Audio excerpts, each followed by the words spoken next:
할 말씀 증거하겠습니다. 제가 같이 은혜 나누실 말씀은 여호수아서 24장 14절로 33절까지 말씀이 되겠습니다. 여호수아 24장 14절에서 33절까지 말씀이 되겠습니다. 저와 함께 교독하시겠습니다. 그러므로 이제는 여호와를 경외하며 성실과 진정으로 그를 섬길 것이라. 너희의 열조가 강 저편과 애굽에서 섬기던 신들을 제하여 버리고 여호와만 섬기라.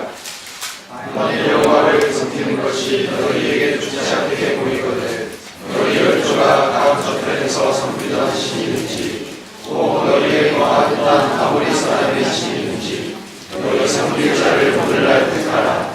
오직 나와 너희 주는 여호와를 섬기느니라. 백성이 대답하여 가로되 여호와를 버리고 다른 신들을 섬기는 일을 우리가 결단코 하지 아니하오리니 이는 우리의 하나님 여호와 그가 우리와 우리 열조를 교하여 대륙가락 종되었던 집에서 나오게 하시고 우리 목전에서 그 큰 이적들을 행하시고 우리가 향한 모든 길에서 우리의 지난 모든 백성 중에서 우리를 보호하셨으며 여호와께서 또 모든 백성 곧 이 땅에 거하던 아모리 사람을 우리 앞에서 쫓아내셨습니다. 그러므로 우리도 여호와를 섬기리니 그는 우리 하나님이 심이니이다. 여호수아가 백성에게 이르되 너희가 여호와를 능히 섬기지 못할 것은 그는 거룩하신 하나님이시요 질투하는 하나님이시니 너희의 허물과 죄를 사하지 아니하실 것이라. 만일 너희가 여호와를 버리고 이방 신들을 섬기면 너희에게 복을 내리신 후에라도 돌이켜 너희에게 화를 내리시고 너희를 멸하시리라. 백성이 여호수아에게 말하되 아니니이다. 우리가 정녕 여호와를 섬기겠나이다. 여호수아가 백성에게 이르되 너희가 여호와를 택하고 그를 섬기리라 하였으니 스스로 증인이 되었느니라. 그들이 가로되 우리가 증인이 되었나이다. 여호수아가 그러되 그러면 이제 너희 중에 있는 이방 신들을 제하여 버리고 너희 마음을 이스라엘의 하나님 여호와께로 향하라. 백성이 여호수아에게 말하되 우리 하나님 여호와를 우리가 섬기고 그 목소리를 우리가 청종하리이다 한지라. 그날에 여호수아가 세겜에서 백성으로 더불어 문화를 세우고 그들을 위하여 율례와 법도를 배우더라. 여호수아가 이 모든 말씀을 하나님의 율법책에 기록하고 큰 돌을 취하여 거기 여호와의 성소 곁에 있는 상수리 나무 아래 세우고 모든 백성에게 이르되 보라 이 돌이 우리에게 그의 경내 딥나세라의 장사였으니 딥나세라는 에브라임 산지 가스산 북이었더라. 이스라엘이 여호수아의 선을 공부하고 여호수아 뒤에 생겨난 장로들 여호와께서 이스라엘을 위하여 택하신 모든 일을 아는 자에서 하나님과 여호와를 섬겼더라. 이스라엘 자손이 애굽에서 이끌어낸 요셉의 뼈를 세겜에 장사하였으니 이곳은 야곱이 세겜의 아비 하몰의 자손에게 금 100개를 주고 산 땅이라. 그것이 요셉 자손의 기업이 되었더라. 아버지 아들 엘리야사도 중에 우리가 그를 그 아들 유다보다 엘바의 상태에서 받은 사람이 장사하였다. 옛날에 한 가정에 혼기가 찬 그런 딸이 있었답니다. 그래서 어느 날 이웃에 살던 두 남자가 비슷한 시기에 이 가정에 청혼을 넣었습니다. 이렇게 신랑 후복감 둘을 며칠 간격으로 맞아들인 그 부친이 한참 고민을 했었습니다. 그렇게 고민을 한 끝에 딸에게 이렇게 말을 했다고 해요. 얘야, 지금 이렇게 두 남자가 너에게 청혼을 해왔는데 네 생각에는 누가 남편감으로 좋을 것 같으냐? 동쪽에 사는 총각은 부자이긴 한데 인물이 못났고 서쪽에 사는 총각은 인물은 좋은데 끼니를 걸을 만큼 가난하다고 하는구나. 너는 어디로 가고 싶으냐? 이렇게 물었답니다. 그랬더니 딸이 뭐라고 대답했을까요? 아버지, 저는 밥 먹을 때는 동쪽 집에 가서 먹고요. 밤에 잠잘 때는 서쪽 집에 가서 자겠습니다. 이렇게 대답을 했다고 합니다. 이 고사에서 나온 성어가 바로 뭐예요? 동가식 서가수. 바로 이 이야기에서 유래가 되었다고 합니다. 사람이 하나님을 믿는다는 것은 무엇에 비유할 수 있을까요? 이것은 바로 성경에서 우리에게 보여주는 것처럼 한 배우자를 선택하고 그와 결혼하는 것과 같다. 이렇게 볼 수가 있습니다. 결혼 후에는 우리가 오로지 한 이성, 그 배우자만 생각하고 그에게 충실하면서 그 속에서 행복을 찾아야 하는 것처럼 물과 성령으로 거듭난 성도는 세상과는 결별하고 주님과 결혼한 자다라는 것입니다. 그래서 주님을 향한 믿음에 충실하고 그분만 섬기고 그분을 섬기는 일 가운데서 우리의 행복을 찾기로 결심한 자, 그가 바로 뭐냐? 바로 거듭난 자다라는 것입니다. 만약에 그렇지 못하고 세상과도 짝하고 방탕하게 살면서 동시에 또 하나님도 믿겠다라고 한다면 그것은 마치 내가 조강지처 배우자도 두고 또 밖에 나가서는 난 또 다른 이성도 사귀겠다라고 생각하는 것과 같다라는 것이죠. 성경은 이런 신앙의 그릇됨에 대해서 이렇게 경계하고 있습니다. 야고보서 4장 8절 말씀을 보시겠습니다. 야고보서 4장 8절 말씀을 보시겠습니다.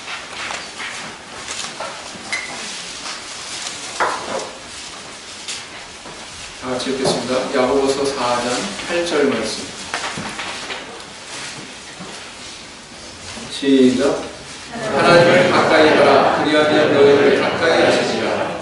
주인들아, 손을 깨끗이 하라. 마음을 품은 자라. 마음을 성결케 하라. 야고보서를 기록한 주의 형제 야고보는 일찍이 모든 시대의 성도들에게 이렇게 동가식 서가숙과 같은 그런 입장의 양다리 신앙에서 벗어나라. 이렇게 경계하고 있죠. 나는 오늘 하나님 앞에 어떤 신앙의 길을 걸어가고 있습니까? 세상과 친구 삼으면서 또 하나님 믿는다고 그런 자리에 있지는 않습니까? 아니면 오로지 우리 하나님만 섬기고 믿으면서 그 안에서 행복을 찾고 보람을 찾고 있습니까? 우리가 그런 신앙의 자리에 있지 못하다면 우리가 돌아봐야 되는 우리 문제점은 뭐고 또 그런 문제점을 해결할 수 있는 길은 어디에 있을까요? 오늘은 여호수아와 백성들 사이의 마지막 대화의 내용을 통해서 과연 그런 순전한 신앙의 길은 어떻게 얻을 수 있는지 함께 살펴보고 은혜를 나눠보고자 합니다. 자, 23장부터 여호수아가 죽음에 임박해가지고 백성들에게 들려주는 여러 가지 당부의 말, 유언과도 같은 말이 계속되고 있습니다. 그 유언의 내용은 뭐냐? 가나안 땅에 너희들이 있더라도 우상에게 빠지지 말고 그들의 신에게 그 족속들의 신에게 절하지 말고 일편단심 오로지 여호와 신앙만을 가져야 된다. 바로 이것을 당부한 것입니다. 그래서 그 증거로 돌까지 세우게 했어요. 또 입술로 고백하게까지 합니다. 여호수아는 자신의 신앙의 결심에 대해서 마지막에 완전히 종지부를 찍죠. 어떤 말로?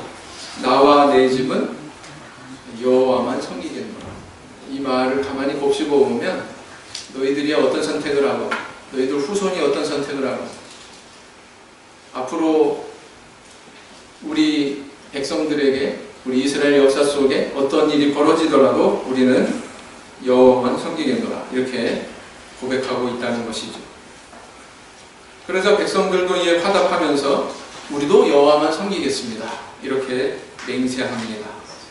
여호수아는 왜 마지막 부분에서 이 표현을 썼을까요? 나와 내 집은 여호와만 섬기겠노라. 여호수아도 백성들도 이미 하나님을 믿고 있어요. 그뿐만 아니라 그 믿음으로 가나안 땅까지 점령했습니다. 그리고 지금 땅까지 분배받아서 생활하고 있습니다. 그들에게 신앙이 있습니까? 없습니까? 있어요. 그럼에도 불구하고 여호수아는 마지막 유언과도 같은 그런 자리에서 이런 표현을 쓴다는 것입니다. 나와 내 집은 여호와를 섬기겠노라. 그럼 뭐예요? 백성들은 여호와만 섬기지 않는다는 뜻인가? 이렇게 반문할 수가 있습니다. 사실 이 여호수아서는 어느 시대에 기록이 된 책입니까? 사사 시대에 기록이 된 책입니다. 사사 시대. 사사 시대는 어떤 시대였어요? 여호수아 시대 다음 시대. 할 말이 없고. 사사 시대는 이스라엘 백성들이 우려했던 대로 여호와 신앙을 떠나서 우상을 숭배하는, 그래서 신앙이 혼합된 아주 어두운 그런 시기였습니다. 그로 인해서 하나님으로부터 징계받기도 하고 했던 그런 시대가 바로 사사 시대죠. 그래서 사실 시대적인 배경을 놓고 보면 왜 이런 말을 썼는지를 가히 짐작을 할 수가 있다라는 것입니다. 그러나 그것은 시대적인 배경이고 왜 이런 말을 썼을까? 사실 이 고백 안에는 여호수아가 백성들을 향한 우려가 있는 거예요. 우려가 거기 서려 있는 것입니다. 앞으로 이들 백성에게 어떤 미래가 펼쳐질지에 대한 우려가 거기에 담겨 있는 것입니다. 언제든 기회가 되면 세상을 향하고 우상을 향하는 인간의 마음속에 있는 그런 악한 본성, 심연의 어떤 본성, 이런 것들에 대해서 간과하지 않는 거죠. 그것을 알고 있기 때문에 여호수아는 이렇게 이야기하고 있다라는 것입니다. 그래서 오늘날에도 마찬가지예요. 우리도 마찬가지입니다. 저도 마찬가지고 우리 성도님들도 마찬가지예요. 우리 안에 그런 악한 본성이 잠재 있으면 우리는 알아야 됩니다. 하나님 섬긴다고 하면서 때로는 곁길로 갈 수 있는 그런 가능성에 대해서. 요즘 시대 우리를 공격하는 커다란 사상의 조류가 있습니다. 지금 포스트 모더니즘의 시대니, 다원주의의 시대니, 그게 무슨 말이에요? 다원주의의 시대. 너도 옳고 나도 옳고 우리 다 옳다. 서로 인정하면서 살자. 이게 시대의 흐름이에요. 이 시대 사람들의 사고방식, 그런 사고방식에서는 뭐 특정한 하나의 주장이 옳다, 어떤 특정한 한 종교가 바로 이런 것이 절대성이 부여된다는 것에 대해서 굉장히 이질감을 가지게 되죠. 근데 우리도 이 시대를 떠나서 사는 게 아니라 이 시대에 몸담고 살기 때문에, 그런데 영향받을 수 있어요? 없어요? 받을 수 있다라는 것입니다. 천주교 신부가 불당에 가서 예불 드리고 스님이 성당에 가서 미사에 참석하는 모습이 괜히 있는 게 아닙니다. 다 그런 사상이 반영이 되어 있는 거예요. 그래서 이런 사상이 자칫 우리 교회에도 침투할 수 있다는 거죠. 하나님께서 성령으로 세우신 이 교회에도 침투할 수 있다는 것입니다. 그래서 하나님의 유일성, 또 구세주의 유일성, 교회의 유일성에 대해서 받아들이지 않는 그런 쪽으로 향하게 만들 수 있다라는 것입니다. 만약에 우리가 하나님의 유일성을 인정한다면 그것은 구세주의 유일성에 대해서 인정할 수밖에 없는 자리에 나아갈 수밖에 없습니다. 구세주의 유일성을 인정한다면 그것은 교회의 유일성을 인정하는 자리에 도달하게 합니다. 왜? 다 연관되어 있거든요. 다 연관되어 있어요. 하나를 확실한 걸 붙들면 다른 것도 다 확실해지는데, 하나가 흔들리면 다른 것도 다 흔들립니다.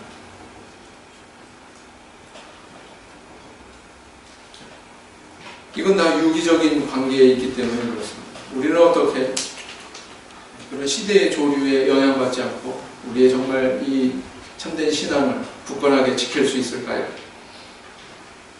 그래서 이런 시대의 조류하에 있는 우리에게 주는 말씀이기도 하다. 이 말씀. 나와 내 집은 여호와를 섬기겠노라. 성도님들, 어떻게 이런 시대에 살면서 우리가 흔들리지 않는 그런 굳건한 신앙의 터를 세울 수 있을까요? 첫째는 뭐냐면은 우리 안에 모순된 양다리 신앙을 벗어버려야 된다라는 것입니다. 여호수아서 24장 14절. 여호수아 24장 14절. 첫 절이죠. 오늘 읽으신 본문 말씀의 첫 절을 보시면, 그러므로 이제는 여호와를 경외하며 성실과 진정으로 그를 섬길 것이라. 너희의 열조가 강 저편과 애굽에서 섬기던 신들을 제하여 버리고 여호와만 섬기라. 자, 이스라엘 백성들은 과거는 어땠는지 모르지만 지금까지 애굽으로부터 지금까지 여호와 신앙을 바탕으로 정복 전쟁을 다 승리로 이끌었고 그 땅을 차지했고 분배까지 받았습니다. 그런데 왜 여호수아는 이스라엘 백성들에게 우상을 제하고 여호와만 섬기라 이렇게 말하고 있습니까? 그 이유는 장차 가나안 땅에서 이스라엘 백성들이 여호와만 섬기지 않고 다른 신을 섬길 수 있는 가능성이 내다봐졌기 때문에. 사람은요 이렇게 결혼하고 자기 짝이 있어도 아름다운 이성이 있으면 눈이 돌아가요? 안 돌아가요? 돌아가요? 안 돌아가요? 하나님 앞에서 대답을 안 하시네. 돌아갑니다. 인간의 본성이 그래요. 약한 본성이 있습니다. 이미 하나님을 섬겨도 세상의 어떤 헛된 곳에 우리의 눈이 돌아갈 수 있는, 유혹받을 수 있는 그런 존재다라는 것입니다. 성경에 보면 야곱 가족이 그랬죠. 야곱 가족. 야곱은 하나님 분명히 믿었습니다. 야복강 나루터에서 하나님께 기도하고 그 기도의 응답도 받고 가족들과 대화할 때 우리 간밤에 여호와께서 나한테 이렇게 말씀하셨으니 우리 고향으로 돌아가자. 또 아내들도 또 여호와께서 이렇게 말씀하셨으니 대화의 내용을 보면 하나님의 존재를 인정해요, 안 해요? 하나님의 인도하심을 인정합니까, 안 합니까? 합니다. 예. 하나님 섬기는 마음을 다 드러내고 있어요. 그런데 이상한 점은 이제 귀양한 다음에 세겜 땅에 터를 잡았는데 거기서 생활하면서 이상한 문화에 빠져 있는 것을 발견하게 됩니다. 창세기 35장 2절을 보겠습니다. 창세기 35장 2절. 창세기 35장 2절.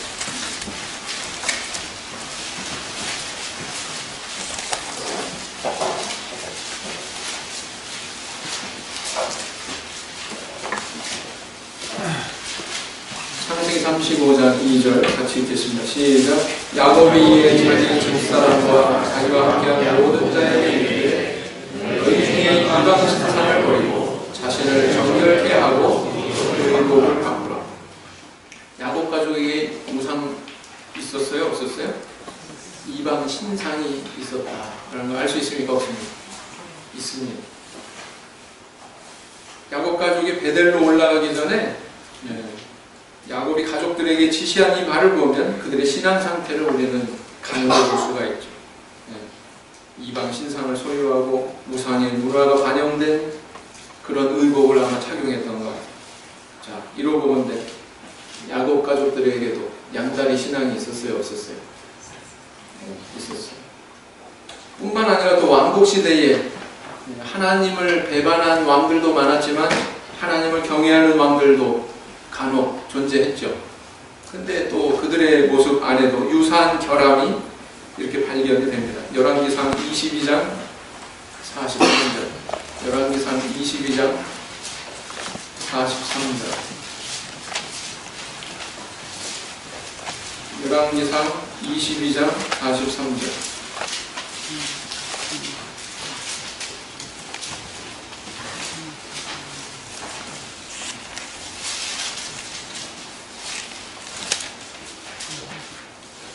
같이 읽겠습니다. 시작. 여호사밧이 그의 아버지 아사의 모든 길로 행하며 돌이키지 아니하고 여호와 앞에서 정직히 행하였으나 산당은 해하지 아니하였으므로 백성이 아직도 산당에서 제사를 드리며 분향하였더라. 아사와 그의 아들 여호사밧이 정직한 길로 행했고 여호와를 섬기는 그런 신앙이 있었지만 결함이 뭐가 있었어요? 산당은 제하지 않았다. 이렇게 기록하고 있습니다. 이 산당은 뭐냐면 우상 숭배가 이루어지는 장소거든요. 자, 이렇게 왕국시대 때로는 그 신앙을 칭찬받았던 그런 왕들에게서조차도 이런 양다리 모습이 있어요? 없어요? 있을 수 있어요? 없어요? 있을 수 있다라는 것입니다. 근데 이런 것을 우리 하나님께서 스스로 발견하고 개선하기를 원한다라는 것입니다. 어떤 사람이 점점 시력이 약화돼가지고 눈이 멀어가고 있었답니다. 담당 의사가 그에게 수술할 것을 권유를 했어요. 그래서 수술을 했는데 아주 성공적으로 돼가지고 시력이 정상으로 회복이 됐어요. 시력이 정상으로 회복이 되는데 문제가 다른 데서 발생했습니다. 도대체 기억이 안 나요. 과거가 기억이 안 나요. 뭔 신경을 어떻게 건드렸는지. 그래가지고 다시 수술을 했어요. 이번에는 기억력을 되살려줬습니다. 근데 이게 웬일입니까? 다시 예전처럼 시력을 잃어버리게 됐어요. 가만히 분석하고 이리저리 조사해 보니까 이거 양자택일을 해야 돼요. 시력을 얻든지 아니면 기억력을 얻든지 둘 중에 하나를 선택해야 되는 상황에 도래했답니다. 환자가 어떻게 선택했을까요? 저는 시력을 되찾겠습니다. 이렇게 말했답니다. 지나간 일을 기억하는 것보다 앞으로 될 일을 내 눈으로 확인하는 것이 더 중요하다고 생각합니다. 그러고는 의사한테 비호를 했다. 우리가 살다 보면 어느 하나를 선택하면서 다른 것은 반드시 포기해야 되는 그런 상황이 있어요? 없어요? 있습니다. 그때 우리는 어떤 걸 선택하고 있습니까? 당연히 우리의 가치 기준으로 하찮은 것을 포기하고 우리가 판단할 때 더 중요한 것을 선택하겠죠. 아마 그게 당연할 겁니다. 우리가 예수님을 섬기기로 선택한 것은 이미 다른 하나는 포기한 것을 의미하는 거예요. 그것은 뭡니까? 다른 신은 있게 하지 않겠다라는 거죠. 그런데 이게 정상적으로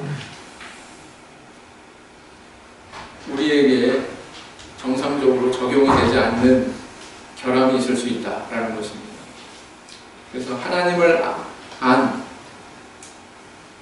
하나님과 결혼한 이상 하나님과만 사랑을 나누고 하나님과만 교제하고 그분만 섬기고 그 안에서 행복을 느끼고 이것의 소중함을 깨닫는 저 우리 성도님들 되길 원합니다. 야고보서 4장 4절 야고보서 4장 4절 말씀 보시겠습니다.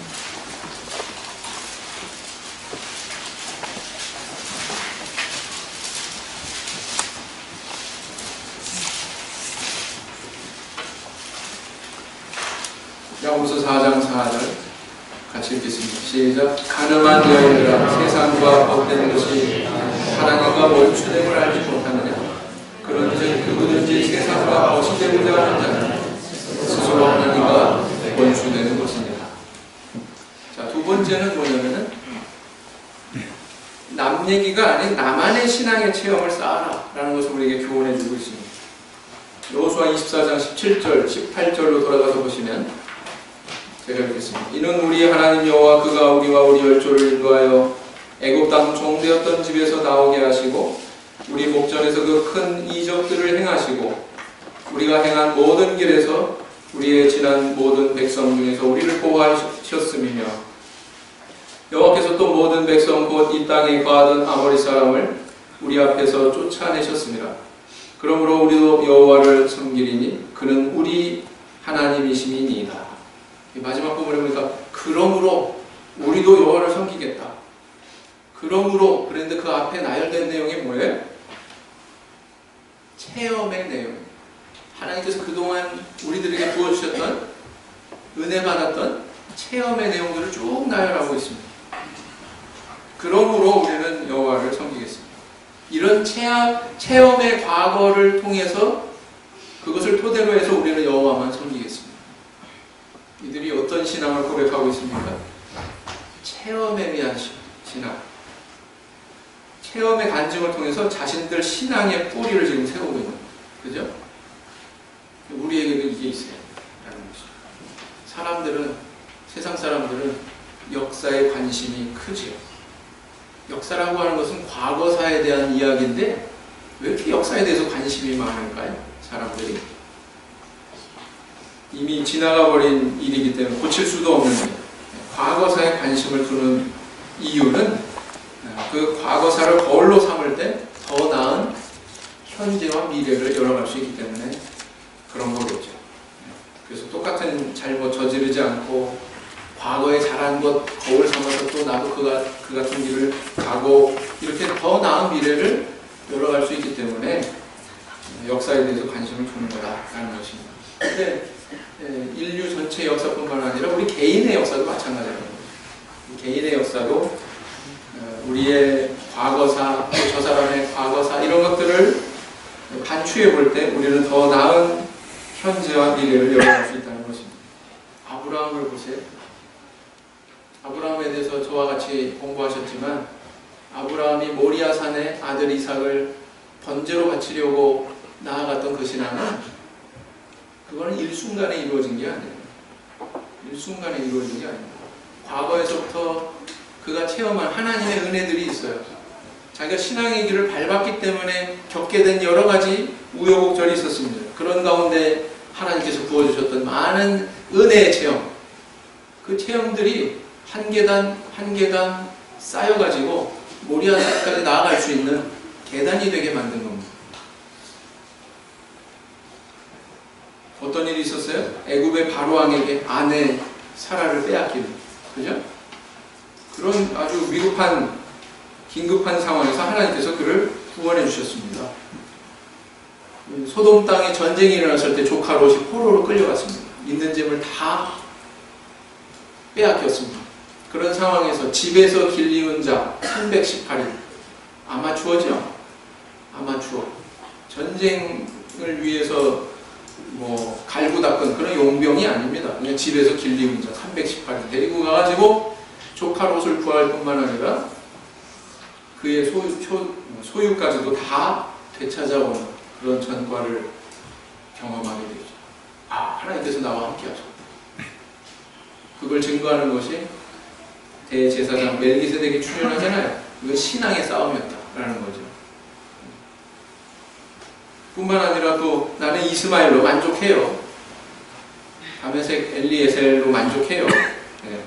그렇게 만족한다고 했는데도 하나님께서 굳이 그에게 약속을 주시고 약속대로 100세가 되었을 때 아들이 태어나게 하시죠. 야, 어떻게 이렇게 불가능한 일. 우리 하나님 정말 전능하신 분이고, 그는 삶의 아주 중요한 사건들이 일어날 때마다 하나님이 어떤 분이다라는 것을 체험합니다. 그 체험이 쌓인 거예요. 어디까지? 그래서 어디까지 나아갈 수 있는? 모리아산까지 나아갈 수 있는.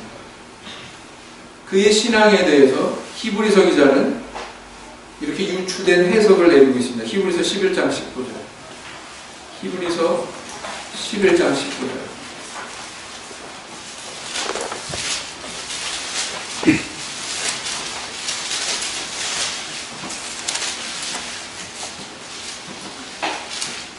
히브리서 11장 19절 같이 읽겠습니다. 시작. 그가 하나님이 능히 이삭을 죽은 자 가운데서 다시 살리실 줄로 생각한지라 비유컨대 그를 죽은 자 가운데서 도로 받은 것입니다. 히브리서 기자가 지금 아브라함의 믿음에 대해서 어떻게 유추하고 있습니까? 아브라함에는 뭐가 있었다는 거예요? 이삭을 죽이더라도 하나님께서는 그를 다시 살리실 거예요. 내가 믿는 하나님은 그렇게 모순된 분이 아니야. 이 아들을 통해서 복을 주시겠다고 그랬는데 또 그 자손에게 땅을 주시겠다고 그랬는데 그 약속이 무로 돌아간다고 내가 지금까지 체험한 하나님은 그런 하나님 아니야. 이렇게 생각했다는 거죠. 그래서 우리가 동일한 부활신앙이 있었다. 이렇게 해석하고 있습니다. 오늘날 우리 신앙도 마찬가지예요. 우리 성도님들 1세대, 신앙의 1세대를 지나쳐서 지금 3세대, 4세대까지 나가고 있죠. 우리 참회수교회 신앙이 자라나는 세대 체험하게 하는 건 너무나도 소중합니다. 체험하게 하셔야 돼요. 영은에 가게 해야 됩니다. 고3 수련회, 졸업생 수련회 가게 해야 됩니다. 중3 학생부 대만 방문 반드시 가게 해야 돼요. 참여하게 해야 돼요. 아무도, 너도 나도 이 사람도 임원도 집사 장로도 그런데 관심 없으면 안 됩니다. 보내야 됩니다. 반드시. 왜? 체험해야죠. 체험해야 뭐가 개성이 되죠. 체험해야 여호와 신앙이 그들에게 들어가죠. 예수님이 이 땅에 우리가 체험할 수 있는 분으로 오셨어요. 요한 사도가 뭐라고 그랬습니까? 태초부터 있는 생명의 말씀에 관하여 우리가 들은 바요, 눈으로 본 바요, 주목하고 우리 손으로 만진 바. 누구를 겨냥한 말씀입니까? 예수님. 예수님이 이런 분으로 오셨다는 것.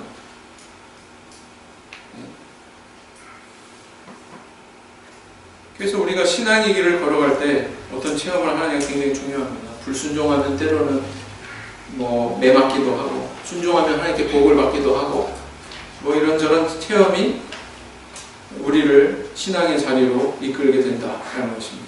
오늘 여호수아 앞에서 백성들이 고백처럼 과거에서 우리 하나님께서 이렇게 은혜 베풀어 주셨으니까 나는 그 체험을 통해서 오로지 여호와만 섬기겠습니다. 이런 고백이 저와 우리 성도님들의 고백이 되길 원합니다. 요한복음 20장 27절, 요한복음 20장 27절, 요한복음 20장 27절 말씀. 요한복음 20장 27절.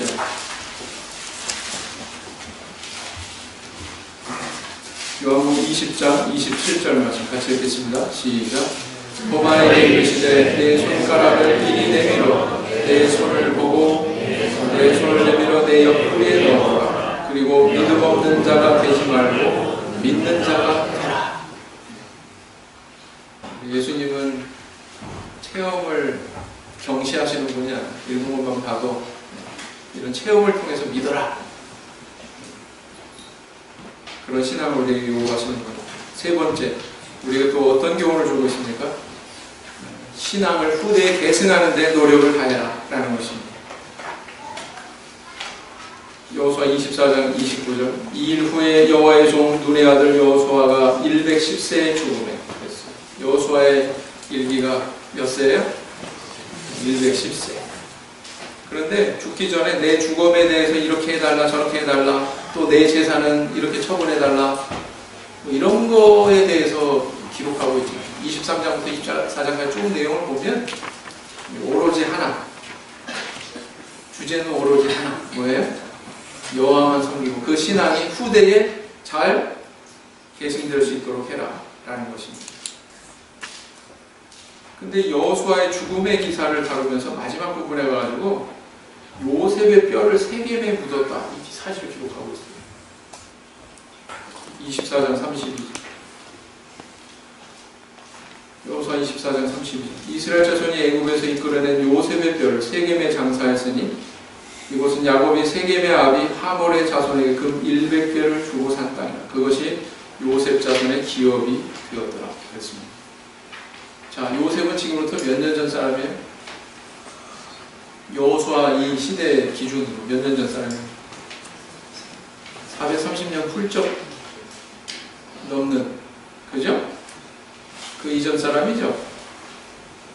근데 그 사람의 뼈를 여기에다 묻는 게 왜 중요할까요? 왜 중요합니까?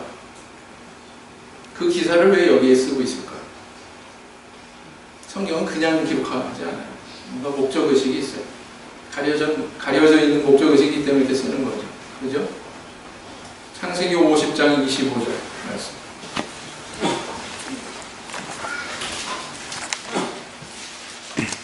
창세기 50장 25절.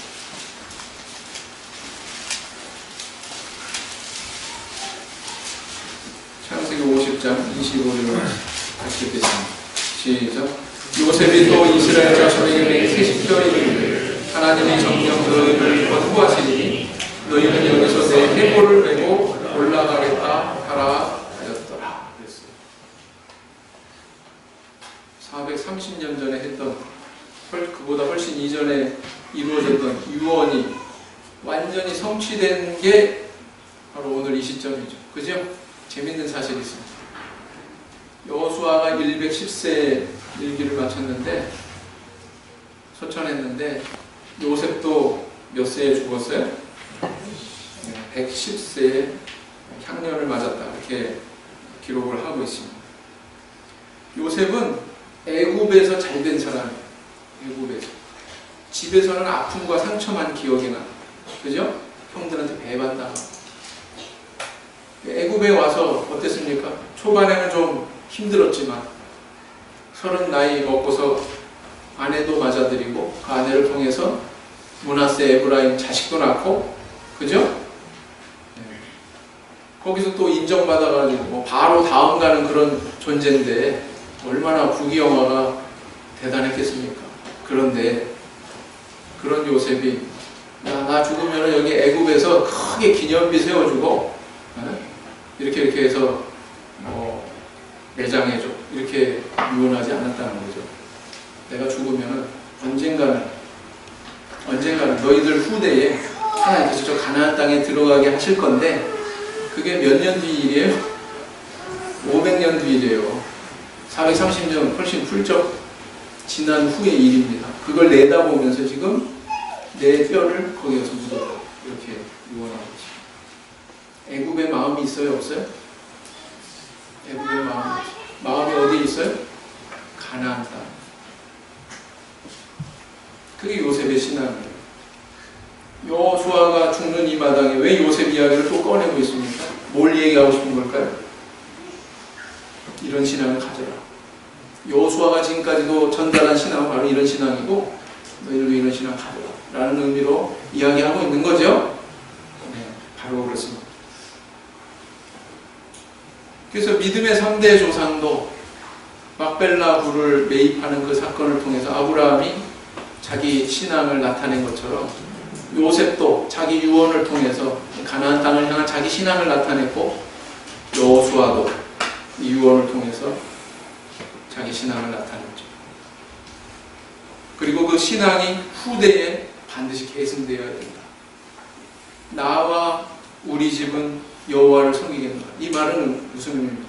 나 일대에서 끝나는 게 아니라 우리 집은, 앞으로 우리 집안이 계속될 것인데 하나님의 기업을 받고 그 가나안 땅에 뿌리를 내리고 거기서 이제 계속 생활하게 될 텐데 우리 집안은 여호와만 섬기겠다. 이 신앙을 후대에 계승하겠다. 이런 의지가 여기 있어요, 없어요? 있습니다.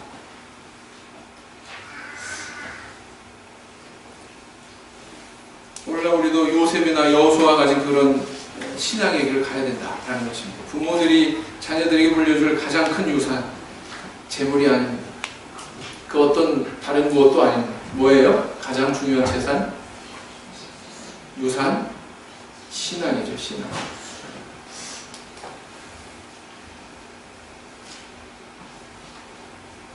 몇 해 전에 동국교회 한 여자 집사님 초청하셨어요. 그런데 그분이 돌아가신 이후에 정말 하나님의 큰 복이 그 가정에 임했어요. 그분이 살아계셨을 때는 신앙에 대해서 콧방귀도 안 끼던 자녀들이, 아들딸이 어느 순간에 이제 신앙으로 돌아왔어요. 딸은 어머니 돌아가시기 전에 이미 교회에 발걸음하기 시작했습니다. 어머니가 너무 반가워가지고 딸하고 그렇게 깊은 대화를 나눠본 적이 없대요. 근데 교회 나오기 시작하고 그래서 이제 딸네 집에 쫓아가가지고 그렇게 모녀간에 정겨운 대화를, 깊은 대화를 나눴는데 그 후 몇 달 지나고 딸이 세례받기 불과 몇 주 전에 어머님이 농 위에 있는 무슨 짐을 꺼내려고 의자를 놓아두고서 올라서다가 낙상을 하셔서 그만 돌아가셨어요. 애석하죠. 근데 하나님이 그 가정을 참 사랑하시나 봐요. 그 후 이 딸도 그렇게 세례받고 아들도 세례받고 그래서 교회에 잘 나오고 있습니다. 참 복되지요? 제가 수원교회 와가지고 이렇게 가정마다 잘 안 나오는 자녀들이 있는 가정에 대해서 그렇게 크게 영향을 미치지 못하고 가는 것에 대해서 참 마음 아프게 생각하는데 저는 하나님의 능력을 믿습니다. 그리고 하나님의 돌보심과 하나님의 섭리의 손길을 믿습니다. 성도님들은 어떠세요? 기도하고 정말 신앙을 계승하고자 하는 부모님의 간절한 마음이 하나님 앞에 기도로 올려질 때 하나님의 보이지 않는 손이 저는 움직일 것으로 믿습니다. 네. 사람이 하는 일이 아니거든요. 사람의 영혼이 하나님께 돌아오는 일은 사람이 하는 일이 아니라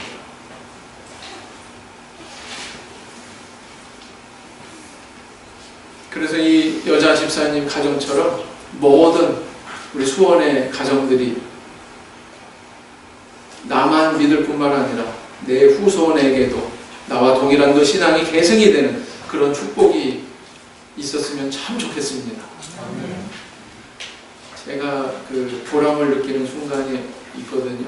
여러 가지 순간이 있지만 영혼의 강사를 갔어요. 학생부 영혼의 강사를 갔는데, 아동부 영혼의 강사를 갔는데 애들이 다 이름표를 이렇게 폐용하고 있어요. 성령 받기 위해서 앞으로 나오세요. 그래가지고 같이 막 기도하는데 안수하고 막 있으면은 제가 떠나온 과거의 어떤 교회에 갓난아이, 제가 세례주고 막 그랬던 갓난아이가 어느 순간에 훌쩍 커가지고 학생반 예배, 아동부 예배 와가지고 안수받겠다고 나와서 이렇게 폐용하고 막 기도하고 있어요. 안수하다 보고 약간 눈 뜨고 보잖아요. 그죠? 이름표를 보면은 누구 이렇게 써있단 말이에요. 그거 야, 이렇게 많이 자라났구나. 그때 그렇게 위태위태하고 교회 생활 잘 못했던 그 가정이 이렇게 안착해 가지고 자녀들이 이렇게 행사에 참여하고 신앙을 이어가고 있구나 라고 하는 그 사실이 딱 발견이 되면 굉장히 기쁘고 보람이 있더라고요.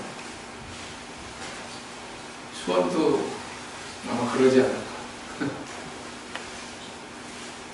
어떻습니까? 성도님들 반드시 나만 믿을 뿐만 아니라 내가 가지고 있는 이 신앙 우리 자녀들에게도 계속 계승시키시고 또 그것을 위해서 우리 하나님 앞에 부르짖고 기도하시는 그런 가정들 다 되시기를 원합니다. 그래서